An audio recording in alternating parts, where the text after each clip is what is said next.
Humanities. I am Purva and आज की video में हम जानेंगे CUET 2025 यानी कि कॉमन यूनिवर्सिटी एंट्रेंस टेस्ट जो कि 2025 में कंडक्ट होने वाला है, उसकी हम अभी से तैयारी कैसे शुरू करें, कैसे हम प्रिपेयर कर सकते हैं in the best possible way for CUET 2025। आज की इस वीडियो में हम जानेंगे क्या सही स्ट्रैटेजी रहेगी, कौन कौन सी बुक्स है जो आपको एज अ बिगिनर जरूरत पड़ेगी एंड पास्ट ईयर क्वेश्चंस वगैरह, ये जो सारे रिसोर्सेज हैं ये हमें कहां से मिलेंगे। तो चलिए शुरू करते हैं। ओके जी, तो मैंने लास्ट वीडियो में आपको बताया था CUET 2025 की कंप्लीट डिटेल्स के बारे में, जिसमें हमने जाना था एग्जाम पैटर्न क्या है, राइट। अब पहले वो वीडियो देख लो, पूरा आपको A to Z क्लियर हो जाएगा सिंपल लैंग्वेज में कि एग्जाम में क्या क्या होगा, कौन कौन से उसमें टेस्ट आते हैं, राइट। तो एग्जाम पैटर्न जानने के बाद, वीडियो से समझने के बाद आपने डिसाइड कर लेना है कि आप कौन कौन से एग्जाम्स देने वाले हैं। फॉर एग्जाम्पल लैंग्वेज टेस्ट आप एक देंगे, राइट। आप 3 डोमेन स्पेसिफिक टेस्ट देंगे, कौन कौन से वो सब्जेक्ट्स हैं जिसमें आप ये देंगे एंड क्या आपको जनरल टेस्ट देना है या नहीं, ठीक है। ये आपको ऐसे डिसाइड कर लेना है, क्योंकि जब ये डिसाइड हो जाएगा उसी के बाद आपकी तैयारी शुरू हो सकती है, क्योंकि तभी तो आपको पता चलेगा मुझे कौन से सब्जेक्ट को पढ़ना है। So this is the most important step. और यहाँ पे अगर आपने गलत कॉम्बिनेशन सेलेक्ट कर लिया ना, अगर आपने गलत कॉम्बिनेशन सेलेक्ट कर लिया तो पूरा आपका CUET 2025 I would say ineligible हो जाएगा, वेस्ट जाएगा, क्योंकि आप उस यूनिवर्सिटी के लिए एलिजिबल ही नहीं हो पाएंगे जिसमें आप एडमिशन लेना चाहते हैं। क्लियर। अगर आपको इसमें डाउट्स हैं, कुछ प्रॉब्लम हो रही है और पर्सनलाइज्ड 1-on-1 गाइडेंस चाहिए कि मैं आपके साथ बैठ के प्रॉपर आपको बताऊं कि कौन सा एग्जाम आपको देना चाहिए, काउंसलिंग सेशन हम रखें, तो आप नीचे जो फॉर्म है उस पर क्लिक करके वो फॉर्म फिल कर सकते हैं। वो एक गूगल फॉर्म है काउंसलिंग के लिए, डेफिनेटली, क्योंकि एक 1-on-1 काउंसलिंग रहेगा। तो जिनको जरूरत है, जिनको वीडियो देखने के बाद भी समझ नहीं आ रहा है, वो ये फॉर्म फिल कर सकते हैं। चलिए, सो आफ्टर डिसाइडिंग कि आप कौन से एग्जाम्स दे रहे हैं, उसी के बाद आप रेडी रहेंगे अपनी प्रेपरेशन के लिए और हम एकदम शुरुआत से डिकोड कर सकते हैं कि कैसे तैयारी करें। चलो आगे चलते हैं। ओके, तो here comes our strategy part. हमने अपनी स्ट्रैटेजी को 3 डिफरेंट कॉलम्स में डिवाइड कर दिया। पहला है लैंग्वेज टेस्ट, ठीक है। फॉर एग्जांपल इंग्लिश ले लेंगे, यहां मैं इंग्लिश का बताऊंगी आपको, ठीक है। दूसरा है domain specific test. Domain specific को हमने फर्दर डिवाइड कर दिया, वो वाले सब्जेक्ट जो आपके पास बोर्ड्स में थे, क्लास 12th में थे, और वो वाले सब्जेक्ट जो आपके पास नहीं थे, ठीक है जी। एंड फिर आता है हमारा जनरल टेस्ट। तो तीनों को हम अच्छे से डिटेल में कवर करेंगे। सबसे पहले चलते हैं टाइम पे। सबसे ज्यादा टाइम हमें किसकी प्रेपरेशन में चाहिए? तो लैंग्वेज टेस्ट और जनरल टेस्ट जितना जल्दी हो सके आप शुरू कर दीजिए। लैंग्वेज टेस्ट और जनरल टेस्ट ये दोनों ऐसी चीजें हैं जो आपके लिए नई होंगी, राइट। लैंग्वेज तो फिर भी अगर आपने ऑब्वियसली आप वही लैंग्वेज चूज करेंगे जो आप स्कूल में पढ़ते आ रहे हैं, आपके कन्वीनियंट लैंग्वेज, राइट। लेकिन फिर भी कुछ नए टॉपिक्स आ जाते हैं, थोड़ी एक प्रैक्टिस की जरूरत होती है। तो जितना जल्दी हम इस पे शुरू करेंगे ना तैयारी, उतना ज्यादा हमारे लिए बेहतर रहेगा, फायदेमंद रहेगा, स्मूथ रहेगा during our CUET attempt. And general test तो एक ऑल टुगेदर न्यू कॉन्सेप्ट है, कभी पहले नहीं किया, ये एंट्रेंस टेस्ट में ही होता है। तो इसको जितना जल्दी शुरू करेंगे उतने फायदे में रहेंगे, वरना पैनिक क्रिएट होगा। चलिए, तो सबसे पहले शुरुआत करते हैं लैंग्वेज टेस्ट से। लैंग्वेज टेस्ट में आप एक लैंग्वेज भी ले सकते हैं, 2 लैंग्वेज भी ले सकते हैं, depending on your number of universities you are targeting, कौन सा कोर्स आप टारगेट कर रहे हैं, अगर आप किसी लैंग्वेज में कोर्स करना चाहते हैं, ये सब। चलिए जी, तो सबसे पहली चीज आपको ना लैंग्वेज टेस्ट से क्या सीखना है, शुरुआत में रीडिंग हैबिट डेवलप कर लेनी है, पढ़ने की आदत। क्यों? क्योंकि रीडिंग कॉम्प्रीहेंशंस होंगे, है ना। हम बचपन से इंग्लिश का टेस्ट देते हैं, उसमें RC होता है, फिर उसमें से क्वेश्चंस पूछे जाते हैं, वो आंसर करने होते हैं। सिमिलरली जितना ज्यादा आप पढ़ोगे उतना ज्यादा आपको इस लैंग्वेज पे ग्रास्प होगा, राइट।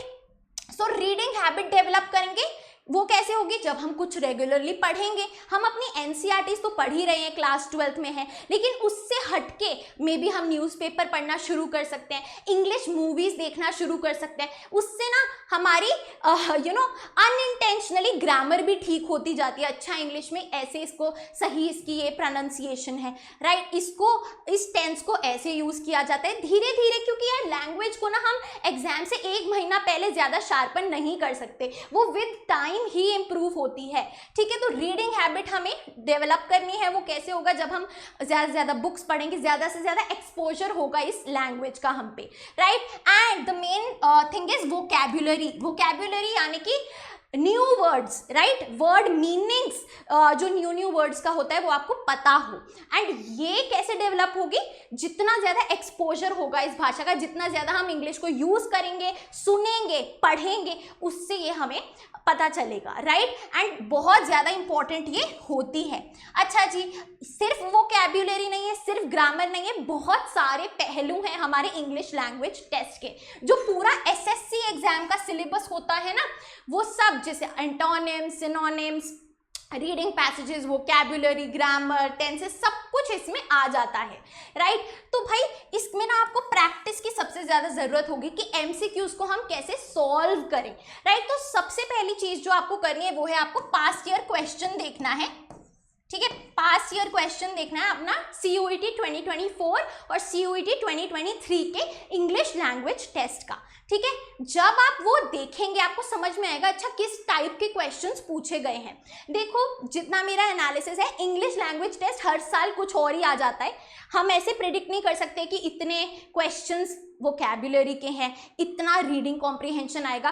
कभी कभी वेटेज ज्यादा हो जाती है, कभी कभी एकदम कुछ और ही आ जाता है, राइट। तो ये प्रिडिक्ट नहीं हो सकता, तो हमें जो एरो है वो डार्क में ही फेंकनी है, राइट। तो सबसे पहले PYQs देखेंगे, समझेंगे क्या क्या टॉपिक्स पूछे गए हैं, right.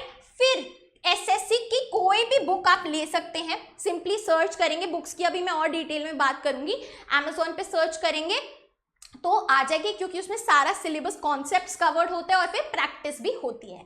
This is about language test. अब चलते हैं डोमेन स्पेसिफिक पे। सो मेजरली अगर दिल्ली यूनिवर्सिटी आपका टारगेट है तो आपको वही डोमेन स्पेसिफिक सब्जेक्ट्स चुनने हैं जो आपने क्लास 12th में लिए थे, यानी कि जिसका आपने बोर्ड एग्जाम दिया है। तो भाई उनके लिए तो ईजी है सब कुछ, राइट, क्योंकि हमने ऑलरेडी बोर्ड एग्जाम दे दिया है, पूरी पढ़ाई करी है यार, हम इतने अच्छे अच्छे मार्क्स लाएंगे क्लास 12th में, तो हमारे कॉन्सेप्ट तो सारे क्लियर है ही। उसमें बस हमें अपनी थोड़ी सी अप्रोच चेंज कर देनी है, MCQ ऑब्जेक्टिव टाइप वाली, यानी कि हमें कीवर्ड्स पे ध्यान देना है।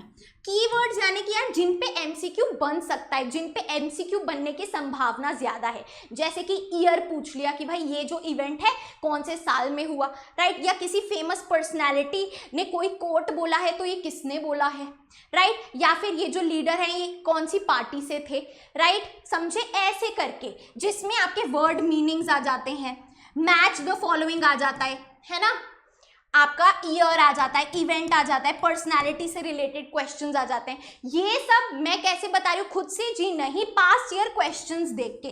पास्ट ईयर क्वेश्चंस देखने हैं सबसे पहले आपको, that is the first step, क्योंकि आपको अंडरस्टैंडिंग होगी अच्छा ये सब पूछा जा रहा है और आप उसी सिमिलर पैटर्न में फिर तैयारी शुरू करेंगे, राइट। अच्छा जी, ये न्यू वाला मैंने क्या लिखा है, भाई बहुत सारे स्टूडेंट्स हैं, जैसे अगर आप लॉ करना चाह रहे हैं फ्रॉम बनारस हिंदू यूनिवर्सिटी, तो उसमें लीगल स्टडीज एक सब्जेक्ट मांगा जाता है, तो आपने अगर 12th में नहीं पढ़ा है तो आपके लिए न्यू सब्जेक्ट है, तो उसमें आपको सबसे पहले कॉन्सेप्ट सीखना पड़ेगा, है ना, जो कि कहाँ से करेंगे, NCERT से। हमारे सारे ही डोमेन स्पेसिफिक सब्जेक्ट्स के लिए जो बुक है वो NCERT प्राइमरी सोर्स रहेगा, ठीक है। कॉन्सेप्ट सीखेंगे न्यू सब्जेक्ट का, फिर प्रैक्टिस करेंगे, यानी कि MCQs कैसे हम अटेम्प्ट करें, अपने आप को जज करेंगे कितना मैं सीख पा रहा हूँ, कैसे मैं क्वेश्चन अटेम्प्ट कर रहा हूँ, एंड ये सब हमें पास्ट ईयर क्वेश्चंस के थ्रू पता चलेगा। अब चलते हैं जनरल टेस्ट पे। General test is very important for the commerce stream, right. जो कॉमर्स स्टूडेंट्स हैं उनके लिए जनरल टेस्ट बहुत ज़्यादा महत्वपूर्ण है। तो भाई जनरल टेस्ट क्योंकि नया है, इसका सिलेबस भी नया है, पहले कभी हमने स्कूल में नहीं किया है, तो आपको कॉन्सेप्ट सीखना पड़ेगा, राइट। कि भाई अगर मैं बात करूँ सीटिंग अरेंजमेंट की। तो ऐसे क्वेश्चंस किस तरीके से सॉल्व होते हैं वो कॉन्सेप्ट आएगा, राइट। क्या कोई ट्रिक्स है इनको सॉल्व करने की? ट्रिक्स इज वेरी इंपॉर्टेंट क्योंकि कम टाइम में हम उस ट्रिकी लॉजिकल रीजनिंग वाले क्वेश्चन को सॉल्व कर सकते हैं, चाहे वो टाइम एंड डिस्टेंस हो, राइट। कुछ भी जो आपका टॉपिक है सब कॉन्सेप्ट और ट्रिक्स पे बेस्ड होता है, एंड आप इनको कैसे अप्लाई कर रहे हो क्वेश्चन पे, that depends on your practice. तो जितना जल्दी आप ये चीज शुरू करेंगे ना जनरल टेस्ट की तैयारी, उतना आप औरों से लीड में रहेंगे एंड कंपटीशन को बीट कर पाएंगे। और ये तो ऐसा सब्जेक्ट है जो अगर आप आगे कोई भी सरकारी नौकरी लेना चाहते हैं, आप एमबीए करना चाहते हैं, जीमैट देंगे, सारे जो एग्जाम्स देंगे उसमें लॉजिकल रीजनिंग, वर्बल रीजनिंग, ये सब आएगा ही आएगा, राइट। तो ये जिंदगी में काम आने वाली चीजें हैं, तो इस पे बिल्कुल भी कॉम्प्रोमाइज नहीं करना है। प्रैक्टिस का जो हमारा सोर्स रहेगा, पहले पास्ट ईयर क्वेश्चंस को स्टडी करेंगे, समझेंगे किस टाइप के क्वेश्चन पूछे जा रहे हैं, कौन कौन से टॉपिक से ज्यादा आ रहा है, पहले वो वाले टॉपिक कवर करेंगे, बाद में दूसरे। बुक कौन सी है अभी डिस्कस करते हैं, आगे चलते हैं जी। उससे पहले पास्ट ईयर क्वेश्चंस पे आ जाते हैं। मैम पास्ट ईयर क्वेश्चंस कहाँ मिलेंगे? तो भाई गूगल पे मैंने देखा मिल रहे हैं, डिफरेंट वेबसाइट्स है, आपको गूगल पे मिल रही है, एक कॉलेज दुनिया पे भी अवेलेबल है, और भी बहुत सारी वेबसाइट्स हैं अवेलेबल है। दूसरा ऑप्शन है मेरा टेलीग्राम चैनल। मेरे पास पास्ट ईयर स्टूडेंट्स ने, यानी कि आपके सीनियर्स ने जिन्होंने इस चैनल से पढ़ा है, उन्होंने क्वेश्चन पेपर सेंड किए हुए हैं जो कि मैं अपने टेलीग्राम चैनल पे पोस्ट कर दूंगी, लिंक डिस्क्रिप्शन में है, ज्वाइन कर लो, ठीक है जी। अब आते हैं बुक्स पे। सबसे बड़ी समस्या, ऑनेस्ट रिव्यू दे रही हूँ, इसमें कोई भी सब्सक्रिप्शन कोई भी स्पॉन्सरशिप नहीं है, बेस्ट सोर्स मैं बता रही हूँ आपको बेसिक का। भाई लैंग्वेज टेस्ट में अगर आपको बेसिक से तैयारी करनी है, ये एसएससी की जो किताब है ना, यहीं से सारे सीयूईटी वाले जो अब बुक्स आ जाएंगी, यहीं से निकालेंगे क्वेश्चंस, यहीं से निकालेंगे सारे आपके एक्सप्लेनेशंस। तो एसएससी की बुक कोई भी जो है आप वो ले सकते हैं, इंग्लिश में न्यू वर्ड्स के लिए, वोकैबुलरी, ग्रामर, सब कुछ सीखने के लिए और प्रैक्टिस करने के लिए। मेरे पास जो रखी है मैं आपको दिखा देती हूँ। मेरे पास है ये वाली ऑब्जेक्टिव जनरल इंग्लिश, ये ना स्टैंडर्ड बेसिक बुक्स हैं, अगर आप कोई भी गवर्नमेंट एग्जाम की तैयारी कर रहे हो। मेरे पास आरएस अग्रवाल की है, इसमें सारे एग्जाम्स का ये इंक्लूडेड होता है। तो this is like a basic book जिसमें आपको बहुत सारे प्रैक्टिस सेट्स मिलते हैं। लेकिन because you are a beginner, तो आपको क्या करना है, ऐसी बुक लेनी है जिसमें थोड़ा कॉन्सेप्ट भी हो, आपको थोड़ा सा समझाया भी गया हो, एक्सप्लेनेशन भी हो अबाउट दैट टॉपिक, तो वो आप देख लेना। आई थिंक नीतू मैम की बहुत ज़्यादा कोई फेमस बुक है, वो आप ले सकते हैं, ठीक है। बात करते हैं डोमेन स्पेसिफिक की, तो भाई NCERT is the basic source, nothing beyond NCERT, कुछ भी नहीं आता है, राइट, कहीं बाहर से नहीं आता है। NCERT is the basic source. Practice के लिए बुक्स ले सकते हैं, राइट, प्रैक्टिस के लिए आप बुक्स ले सकते हैं, वो जब मार्केट में आएंगी मैं बता दूंगी बेस्ट कौन सी है। चलते हैं जनरल टेस्ट पे। जनरल टेस्ट का ब्रह्मास्त्र, हर एक एंट्रेंस एग्जाम की पूंजी जो है वो आरएस अग्रवाल की ये मोटी किताब है, verbal and non verbal reasoning. इसमें आपकी वर्बल यानी कि जो इंग्लिश रिलेटेड लॉजिकल वाले क्वेश्चंस होते हैं वो भी आ जाता है, एंड आपका रीजनिंग भी आ जाती है लॉजिकल वाली। सो डेफिनेटली ये बुक बहुत ज़्यादा काम की है। ये सेकंड हैंड ले लेना, कहीं भी आप जाओगे ना फुटपाथ वगैरह पे, जैसे जो मार्केट्स होती हैं बुक्स की, वहाँ आपको मिल जाएगी। मेरे पास भी सेकंड हैंड है, मैंने पहले जब थोड़ी कुछ तैयारी करी थी क्लैट की तो ली थी। So RS Agarwal is a very good option. ऐसी ना स्टेपल बुक्स लो जो आपको आगे भी काम आए, क्योंकि ये कॉन्सेप्ट और प्रैक्टिस सब कुछ यहीं से निकाला जाता है। समझ गए बात? बहुत अच्छे। चलिए, आई होप हमें अपनी स्ट्रैटेजी समझ में आई है। एंड भाई it is not late to start preparing. आपका एग्जाम होगा मई जून 2025 में, but it is not too soon to start preparing. अगर आप सोच रहे हो 2025 में है बच्चा, बोर्ड्स भी हो जाएंगे, फिर रोगे सीयूईटी में बैठ के, बिकॉज बहुत कंपटीशन है, कॉलेज नहीं मिलेगा। अगर आप ऐसा कॉलेज टारगेट कर रहे हो जिसमें सीयूईटी मैंडेटरी है, तो ट्रस्ट मी बोर्ड से ज़्यादा ध्यान आपका सीयूईटी पे होना चाहिए। एंड अपनी तैयारी शुरू कर लो, चैनल को सब्सक्राइब कर लो, क्योंकि आपको सारे अपडेट्स मिलेंगे, सारी स्ट्रैटेजीज मिलेगी, बहुत ही आसान तरीके से मैं बताऊंगी। So guys, that is it for our today's video. I hope you liked it, and if you did, please like, share and subscribe to the channel. You are at Humanities. Happy learning, and I'll see you in the next video.